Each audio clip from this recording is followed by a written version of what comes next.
Hubiera preferido dictar esta conferencia en castellano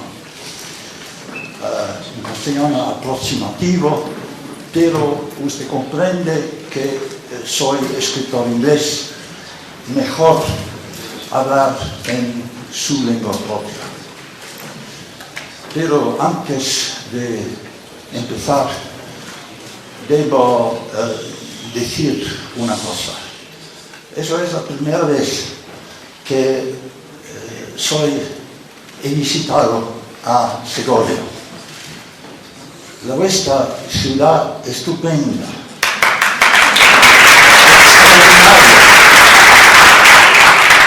una ciudad donde el presente es arraigado en un pasado que aún vive. Después de los romanos, a través de las grandes sublevaciones de los comuneros, hasta el presente, al 21 siglo. Entonces, muchas gracias por su hospitalidad.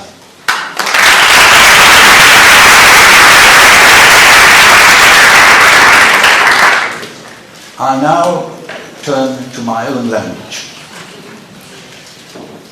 I shall try and situate the problem of the intellectuals in the civil war in Spain in the historical context of the history of Europe, the history of the world, in the period before the Second World War.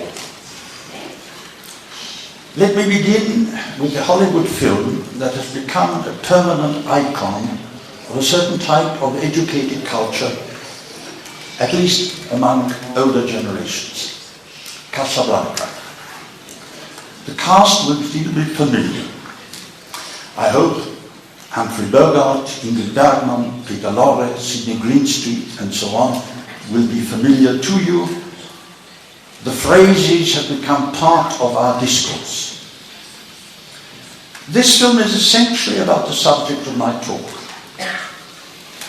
For if we leave aside the basic love affair, this is a film about the relations of the Spanish Civil War and the wider politics of that strange but decisive period in the early 20th century history, the era of Adolf Hitler. Rick, the hero you will remember, has fought for the Republic in the Spanish Civil War. He emerges from it defeated and cynical in his Moroccan cafe, and he ends by returning to the struggle in the World War II. In short, Casablanca is about the mobilization of anti-fascism in the 1930s. And those mobilized against fascism before most others and most passionately were the intellectuals.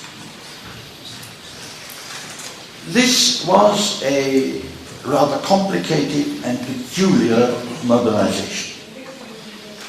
As we know, the so-called Axis, Germany, Italy and Japan, were in the end defeated by a military and tacitly by something like an ideological alliance, both short-lived, between capitalist USA, communist USSR, and the old liberal bourgeois imperialism of Great Britain. But this didn't come into being effectively until 1941, almost 9 years after Hitler's accession to power. In fact, it was forced on all the Allies by the relentless expansionism of the Axis power headed by Germany. Hitler forced the war successively on Britain and France, on the USSR and the USA, all of whom wanted to avoid it. Fascism means war was what we thought when we were young in those days, and it was right. It was evident from the moment that Hitler came to power. So, at least for everyone to the left of the political center, was the nature of the Nazi project. Hitler made no secret of it. The logical response was obvious. I regard this proposition, that's to say, to unite all the forces opposed to fascism for whatever reason. I regard this proposition as self-evident. And indeed, in the end, this unity was forged, and that is what defeated Hitler Germany. For reasons which I have failed to understand, this has been contested, notably by the late François Furet in his book Le Passé de l'Illusion. What infuriated Furet was that the communists, and especially the French Communist Party, benefited from this policy of anti-fascist union and indeed established themselves as the chief proponents of that union. So, for that reason, he denied the reality of anti-fascism. He thought of it as simply a communist tactical trick to capture the support of liberal and democratic innocence. Following similar lines, it has been argued, people have sought to present the politics of the 1930s as a triangular rather than a binary conflict. Democracy, it is argued, confronted both fascism on the right and communism on the left with equal hostility, or at least it should have done. But this was not the case. The choice was between two sides. It was recognized as being between two sides. Those who feared a new world war in London, Paris, and Washington did not for a moment believe that it would be against anyone except the aggressor powers, that's to say Germany and her potential allies. No doubt, Poland, Romania, and the small Baltic states feared Russia, and with very good reason. But, speaking globally, Russia was seen as a counterweight to the main danger, which was Germany. Liberals did not even have the option of neutrality. The most immediate lesson of the Spanish Civil War was that so-called non-intervention helped one side, in this instance Franco. This was quite evident to the British government, which certainly wanted the nationalists to win, although it wanted this time also to avoid formally taking sides with Hitler and Mussolini against Bolshevism. It was equally clear to the French Prime Minister Léon Blum that in accepting non-intervention reluctantly, for reasons of both domestic and international policy, he was betraying the Spanish Republic. He justified this in public by claiming that this was the only way to avoid a war. Europe, he said, was on the brink of war in August 1936. But this was plainly not so. In short, a genuine neutrality between, or an equal hostility to both sides was impossible.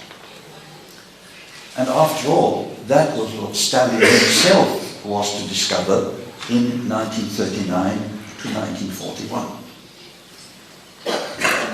In fact, of course, liberal and democratic opinion was not neutral between the two sides.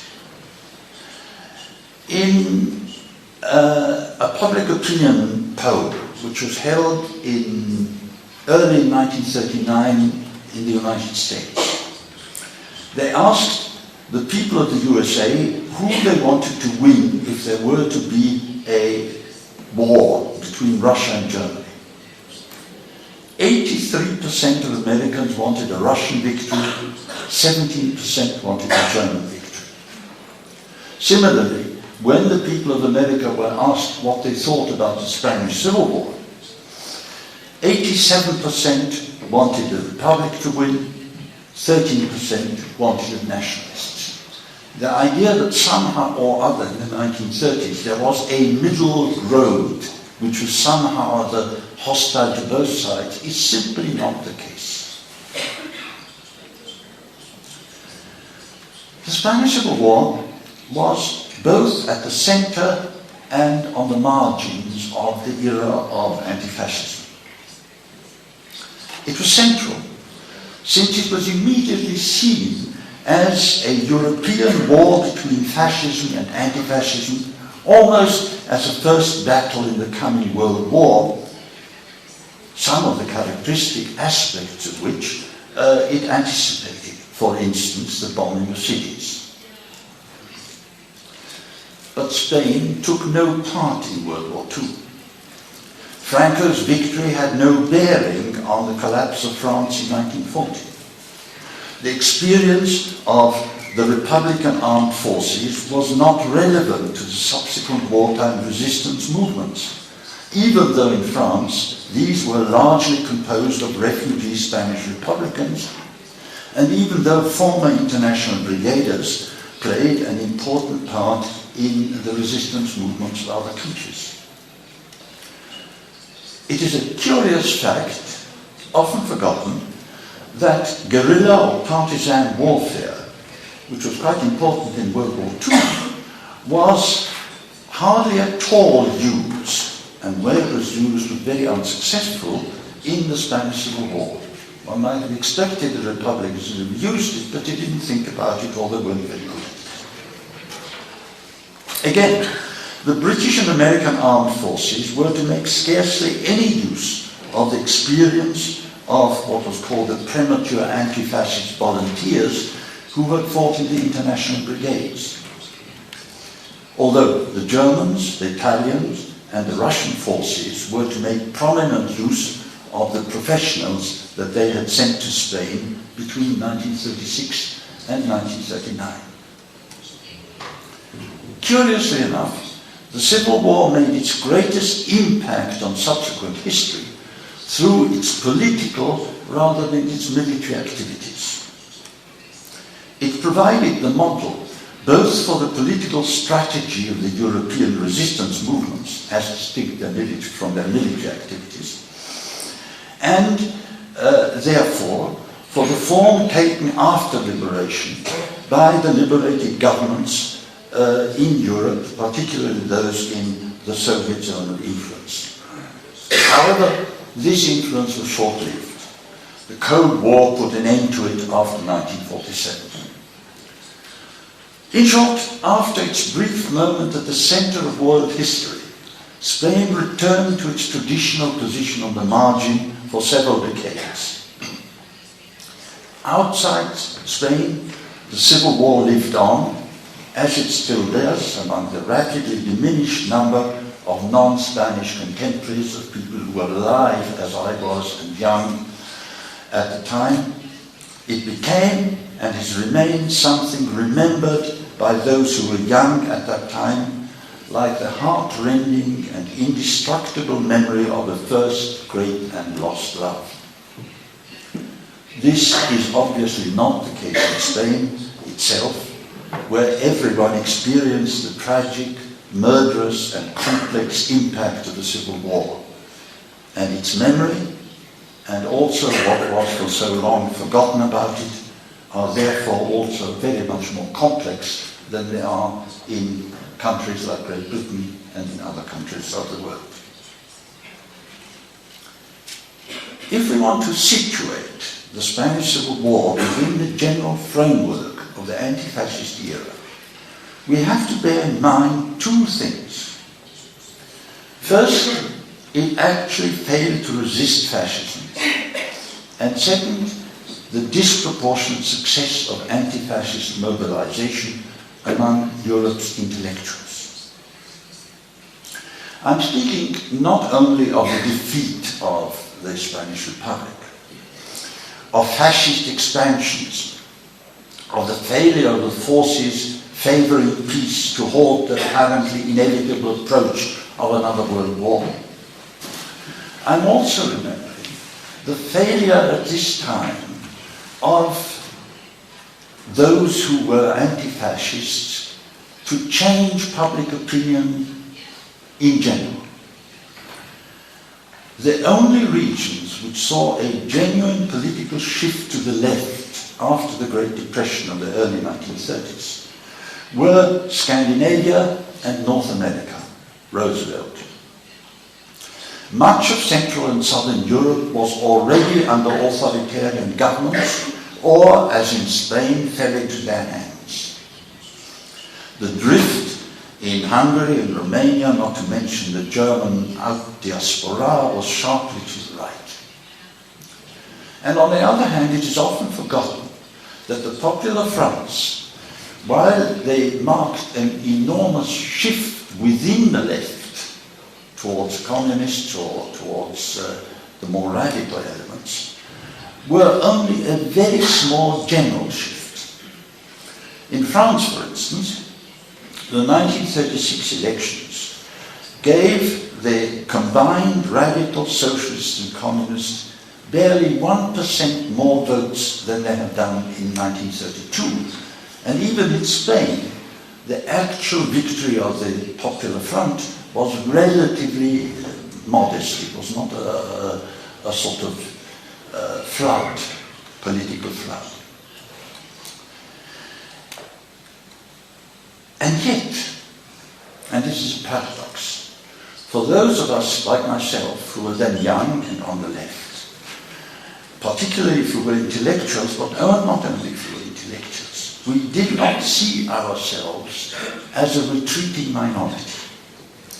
We didn't think fascism would inevitably continue its advance to victory. We were sure that a new world would come. And given the logic of anti-fascist unity, we felt that only the failure of governments and progressive parties to unite against fascism accounted for our series of defeats.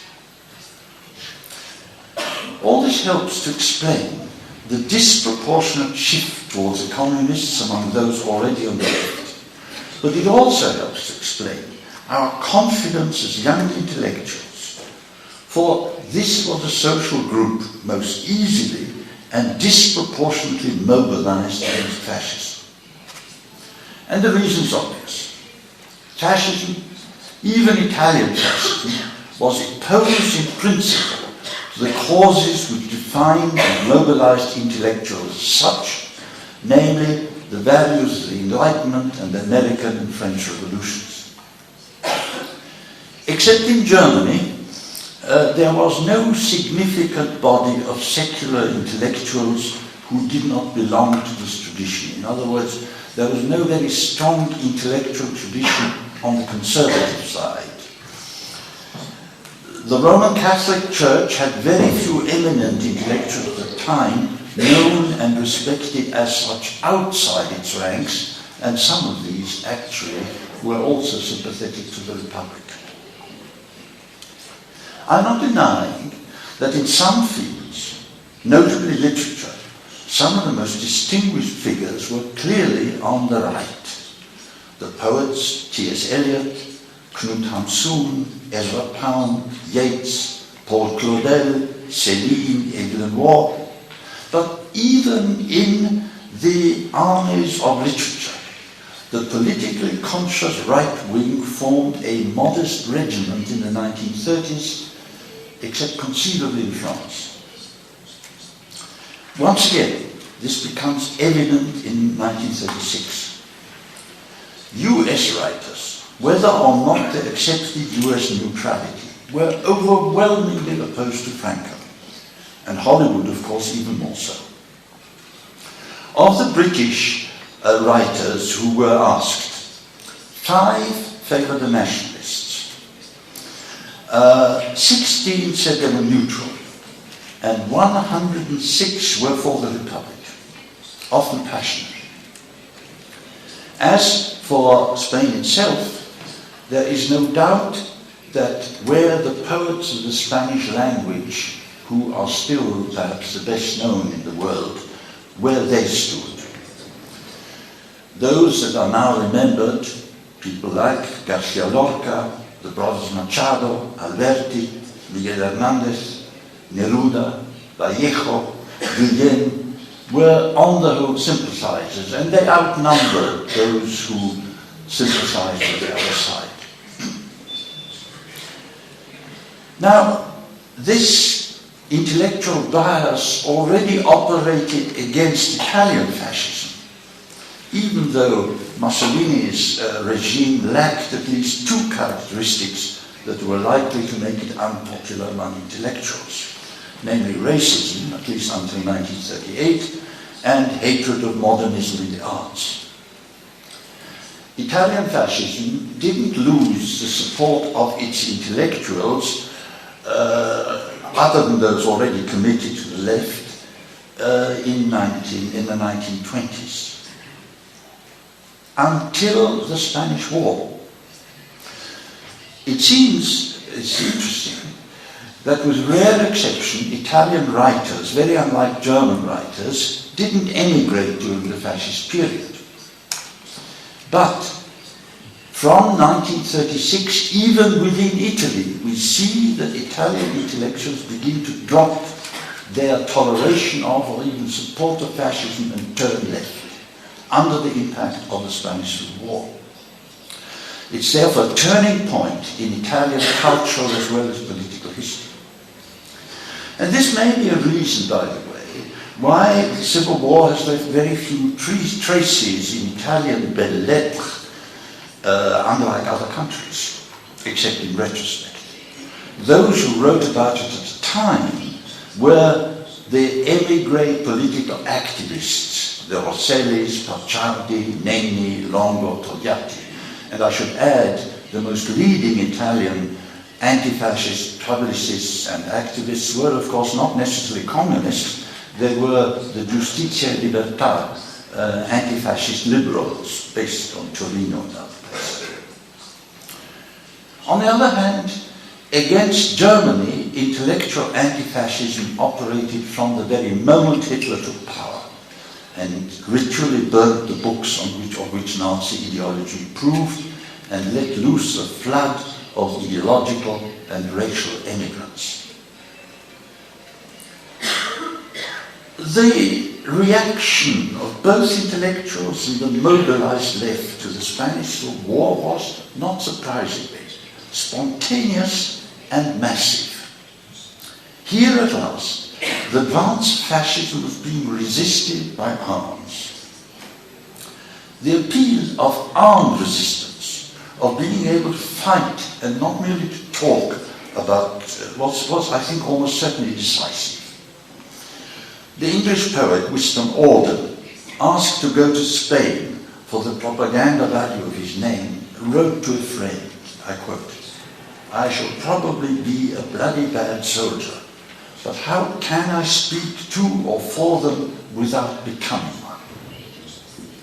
I think it is safe to say that most politically conscious students of my age felt they ought to fight in Spain and had a bad conscience if they didn't. The extraordinary wave of volunteers who went to fight for the Republic is, I think, unique in the 20th century.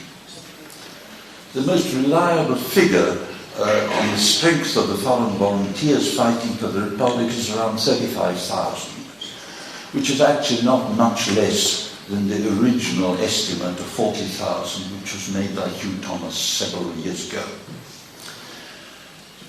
They were a very mixed bunch, socially, culturally, and by personal background.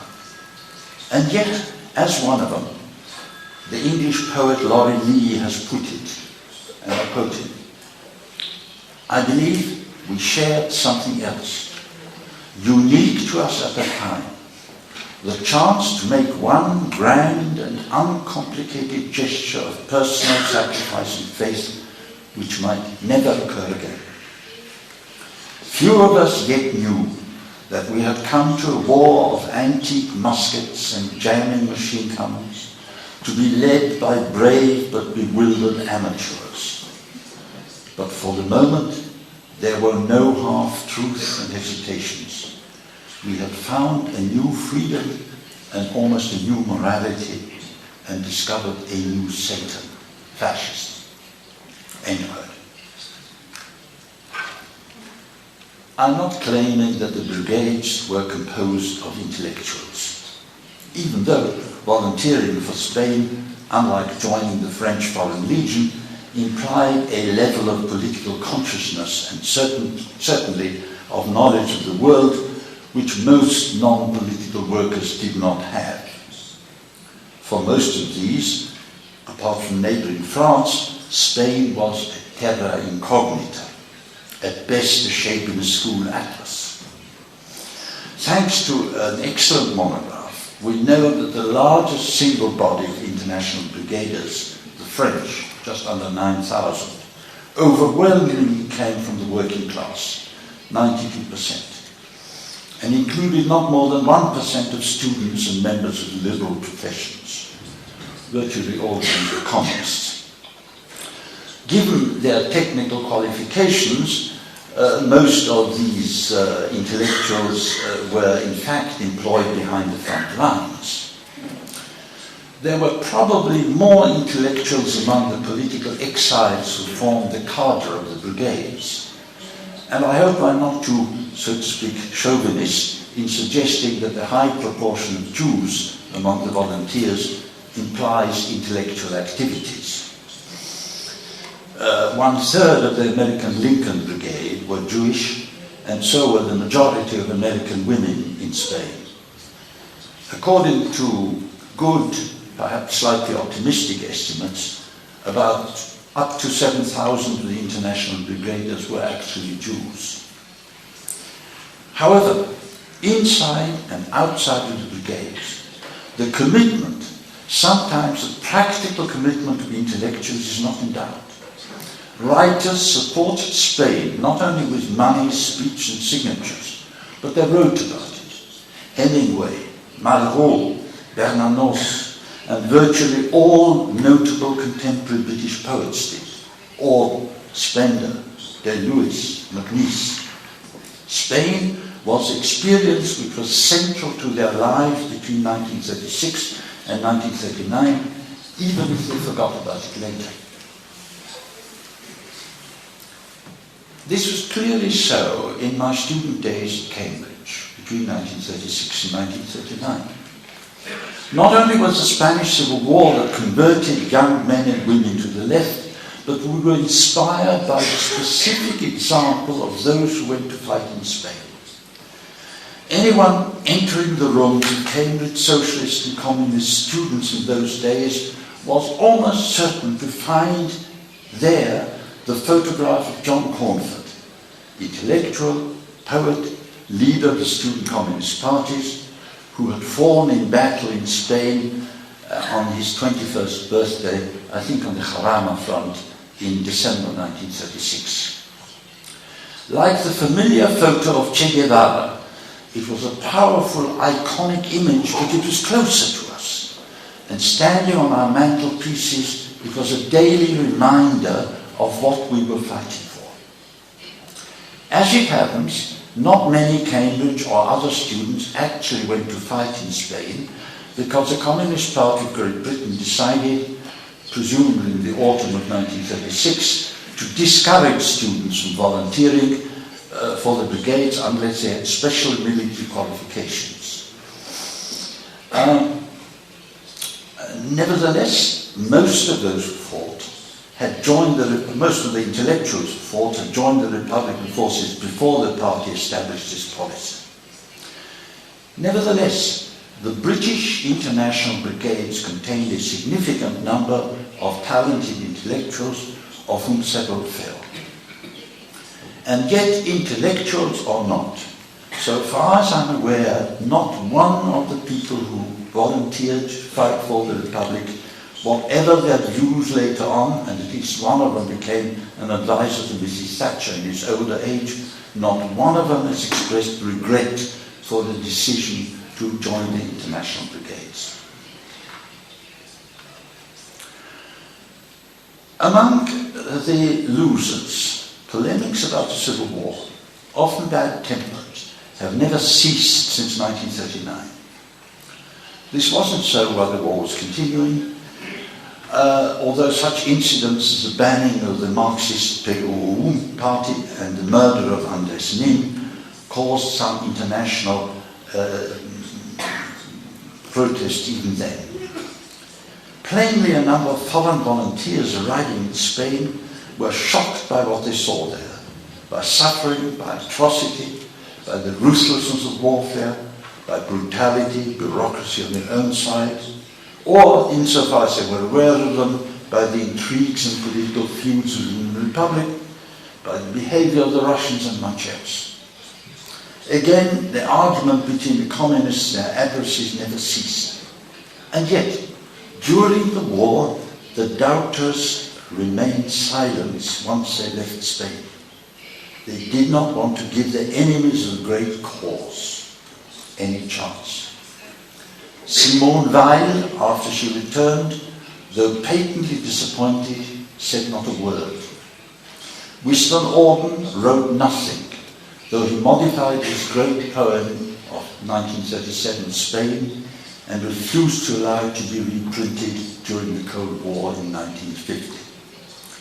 Faced with Stalin's terror, Louis Fischer, a journalist closely associated with Moscow, denounced his past loyalties, but he took trouble to do so only when this gesture could no longer hurt the Spanish Republic. The exception proves the rule. George Orwell's Homage to Catalonia was refused by Orwell's regular publisher on the grounds that, I quote, many people on the left believe that everything should be sacrificed in order to preserve the common front against the rise of fascism. Orwell himself admitted after his return to Spain that a number of the people disagreed with him for that reason. And indeed he wrote to a friendly reviewer, I quote, "What you say about not letting the fascists in owing to dissensions between ourselves is very true."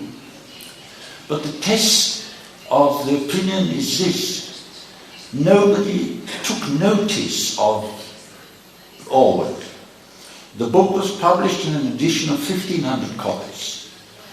When 13 years later, the stock was not yet exhausted. Only in the Cold War era did Orwell cease to be an awkward marginal figure.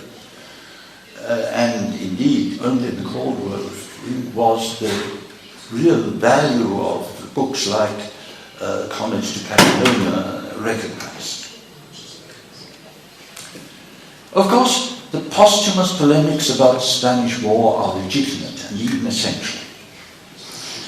But only if we separate and debate about the real issues from the parti pris of political sectarianism.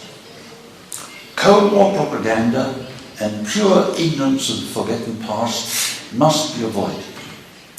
The major question at issue in the Spanish War was and remains how social revolution and war were related on the Republican side. The Spanish Civil War began both as a war born of the resistance to a legitimate government with the help of a popular mobilization against a partially successful military coup, and in important parts of Spain, the spontaneous transformation of that mobilization into a social revolution. A serious war conducted by a government requires structure, discipline, and a degree of centralization. What characterizes social revolutions like that of 1936 is local initiative, spontaneity, independence, or even resistance to higher authorities, especially given the strength of the anarchist tradition in that country. In short, what was at issue on the Republican side was what had divided a century early Karl Marx and Bakunin. The politics about the dissident Poem are irrelevant to this issue, given that this party was small and marginal in the Civil War. They are barely significant. These polemics belong to the history of ideological struggles within the international communist movement, or if you prefer, of Stalin's ruthless war against Trotskyism, which Stalin's agents identified wrongly the Poem. The conflict between libertarian enthusiasm and disciplined organization between social revolution and winning a war remains real in the Spanish Civil War, and would have remained real whatever, even if we thought the Republicans, everybody on the Republican side had been angels. The truth is that wars, however flexible the chains of command, cannot be fought, or war economies run in a libertarian fashion. The Spanish Civil War could not have been run, let alone won on Orwellian lines. However, in a more general sense, the conflict between revolution and the aspiration of freedom and winning in war is not purely Spanish. It emerges fully after the victory of revolutions in wars of liberation. It did so in Algeria, probably in Vietnam, certainly in Yugoslavia.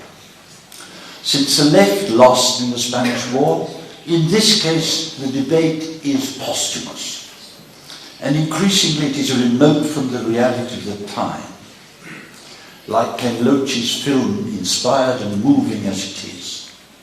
Moral revulsion against Stalinism and the behavior of its agents in Spain is justified. It is right to criticize the communist conviction that the only revolution that counted for them was one which gave them a monopoly of power. And yet, this was not central to the main problem of the Civil War. Marx would have had to confront Bakunin, whatever we thought of the various issues people concerned. And even though the survivors, among the survivors, most of those who fought decided that Marx was more useful for fighting the war than Bakunin, even though among the survivors of the time there are some, like myself, who recall the spontaneous but inefficient euphoria of the anarchist phase of liberation with tenderness as well as with exasperation.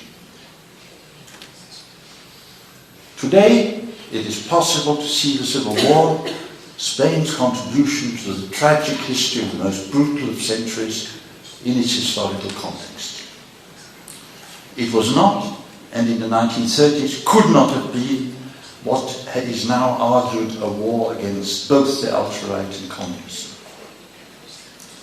It was a war against Franco, i.e. against the forces of fascism with which Franco was allied, although Franco himself was not a fascist. Unlike in the Second World War, in the Spanish Civil War, the pro-fascist side won. But it is largely due to the intellectuals, the artists and the writers who had mobilized so overwhelmingly in favor of the Republic that in this instance, history has not been written by the victors. In creating the world's memory of the Spanish Civil War, the pen and the camera, wielded on behalf of the defeated, have proved mightier than the sword and the censorship of those who won. Thank you.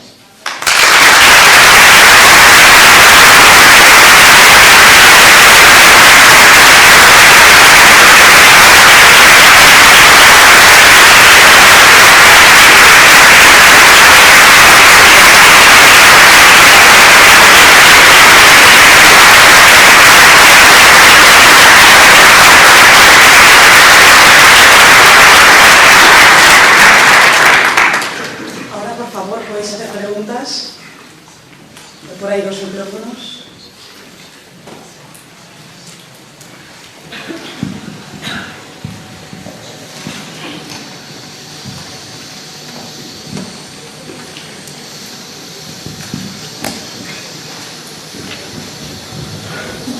Sí, muchas gracias. A mí me gustaría que con su perspectiva histórica, que ya ha vivido todo el siglo XX, con lo que conoce del siglo XIX, que es uno de los grandes autores e investigadores de ese siglo, nos dijese qué piensa que podría ocurrir en Europa en este siglo XXI. Si va a ser una Europa de las naciones, de los estados, una Europa que tenga su papel en el mundo. Muchas gracias. Yes, Europe clearly will have a role to play in the world, since Europe continues to be one of the three major economic blocs, and also it continues to have an enormous collective accumulated capital, if you like, of culture and education, which is still ahead of other countries.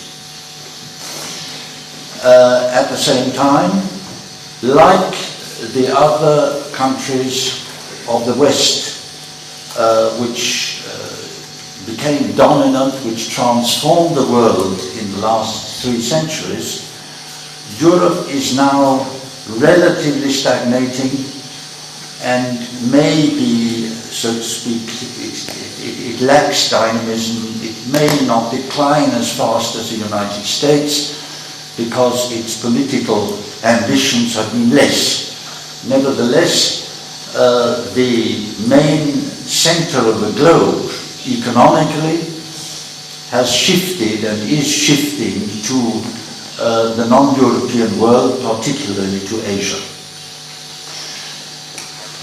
Within this new world, we find, and this affects both Europe and all other countries, a tension between a globalized world in almost every respect, technologically, economically, scientifically, even in terms of communication, even in terms of culture, and politics, the one field in which there is no sign of globalization.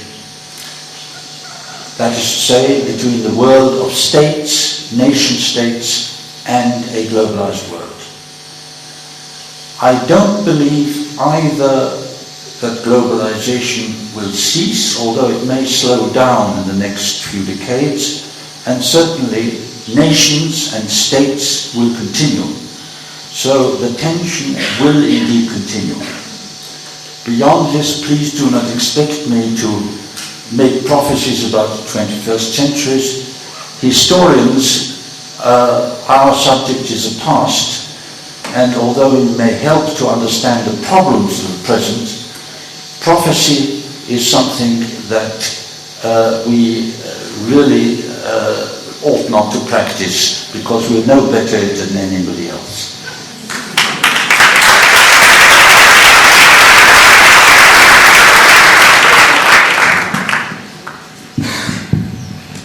A mí me gustaría saber por qué, siempre que se desde una perspectiva internacional, cuando se habla del problema de la guerra civil, parece que hay un poco de...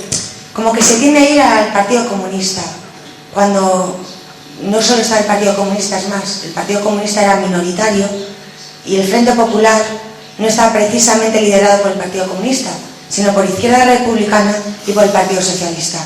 Entonces, no entiendo ese hincapié a que, no sé si es desde un punto de vista internacional, en España estamos empezando a aprender que no fue el Partido Comunista, ni muchísimo menos, el que había ganado las elecciones del 36.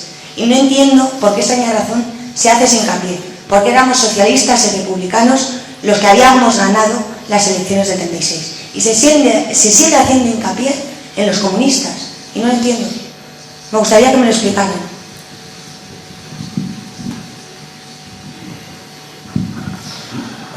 You are quite right. At the beginning of the Civil War, the Spanish Communist Party was not very important, indeed one of the smallest components of the left. It became much more important because of the nature of, for one thing, of course, the support, the international support, the support from the international communist movement, and also because, in a way, the organization of the communist parties was more geared to dealing in extreme situations such as wars and resistance. And consequently, it is true that in the course of the Civil War, for one thing, the Communist Party's influence grew, and also its support group. Its politics, I would say nothing about. Again, this is a situation which you find in Europe during World War II and afterwards. Communist parties, on the whole, when in these extreme situations, such as wars, repression, dictatorship and so on, classical democratic mass parties are not suited to it, and consequently they have to be completely recycled. Whereas communist parties, for the same reason, played a disproportionately large part in the resistance movements in Europe during World War II, even in countries in which they've been very small, such as Denmark or, or Norway. The same thing, I think, is true in the later period of Spanish history. Actual resistance, opposition to the regime in the period between the wars, or particularly from the late 50s until the middle 70s, the Communist Party was disproportionately important because its form of organizations allowed it to operate in a way in which, say, former things did not. Conversely, when the conditions of democracy resumed, its relative advantages diminished, and the, so to speak, the other elements in politics became disproportionately more prominent once again. I'm not making judgments, I'm merely pointing that in certain historic circumstances of the 20th century, this was the situation of communist parties. But you're perfectly correct saying that communism was not the major issue in the Civil War.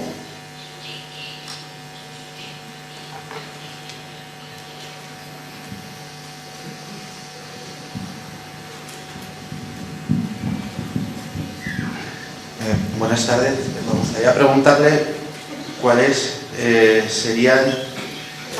diría usted que serían las principales diferencias entre usted a la hora del análisis y el otro gran historiador inglés experto en este tema, Paul Preston, y en concreto, por poner un ejemplo, la valoración, no sé si la conoce, la valoración que hace de Orwell del libro Homenaje a Cataluña, Preston, es bastante negativa en el ámbito histórico, no tanto en el literario, que reconoce que es un gran libro, pero dice que es un libro que tiene un problema con su público, porque es el libro más leído del tema de la guerra civil, pero es un libro que está hecho desde una perspectiva de una persona que no se enteraba de mucho de lo que estaba pasando en Cataluña, en las disputas anarquistas. Gracias.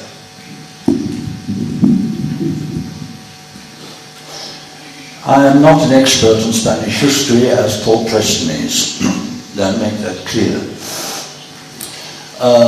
I agree myself that I don't think Orwell was a very good political analyst. He was a marvelous writer. He was, as it were, an important, how shall we say it,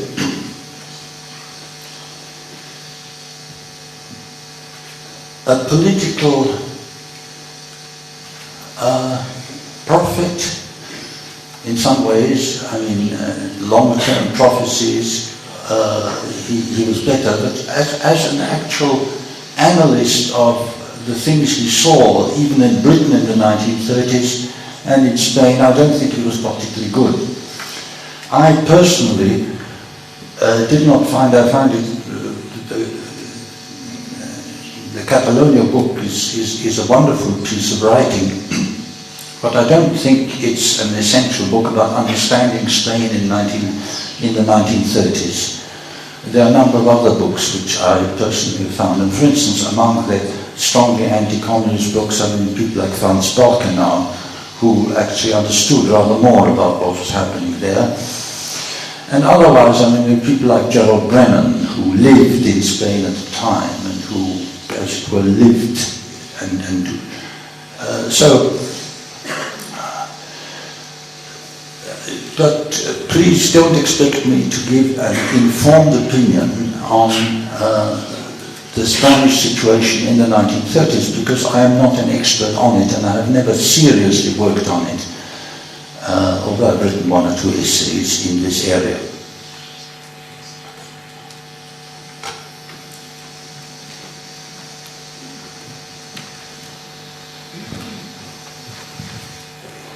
Any other questions?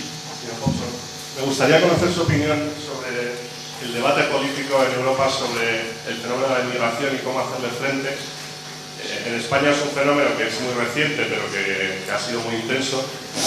Y me gustaría conocer su opinión desde la perspectiva de una persona como usted, que tuvo que dejar su país, que tiene una perspectiva más global quizá la que tenemos nosotros ahora al enfocarlo. Gracias.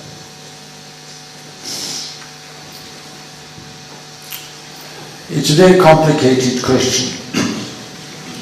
The peculiarity is that for globalization, which has accelerated enormously in the past decades, has, I mean capitalist globalization, the movement of the factors of production throughout the world, capital, goods, international production, all these have accelerated and been transformed. The one thing that has been immune to this until very, very recently is the movement of labor. The movement of labor has not been free. Indeed, Europe is a very good example of a very large area which over the past half century has tried to restrict or control migration. I think we are now coming up against one of the major, advances of globalization, namely the fact that poor people from poor countries naturally want to go to rich countries because they can earn more. This poses enormous problems. Both economic problems and cultural problems. In some ways we find ourselves in the strange situation that Karl Marx predicted. Karl Marx, remember, in his analysis said one of the ways in which capitalism operates is through what he called the reserve army of labor, which keeps down the wages of the workers because there are so many people outside who could be mobilized, who could be brought in. They're unemployed, they're not yet employed. What we find today is that we are all of us faced with a global reserve army of labor which becomes available through immigration or through migration from one country to another, and which has the effect, undoubtedly, particularly in developed countries, in making it harder for us to maintain the traditionally enormously high standards to which we have been used. How we can deal with this problem is something that on which I can formulate the problem, but I don't wish to formulate a solution because I don't think anyone has a solution. The one thing that we can say is this, that it cannot be solved by the belief that globalization simply requires the free movement according to the demands of the market. It needs there must be a regulated globalization as against a free globalization. And this will apply to the movement of migration as well as to other things. Over the past decades, most governments have been committed, I think excessively committed, to an ideology which believed all that is necessary in the world is maximum economic growth by letting the market rip, giving it free course of events. And this, we are now finding ourselves in a world which has been created by and facilitated by this ideology.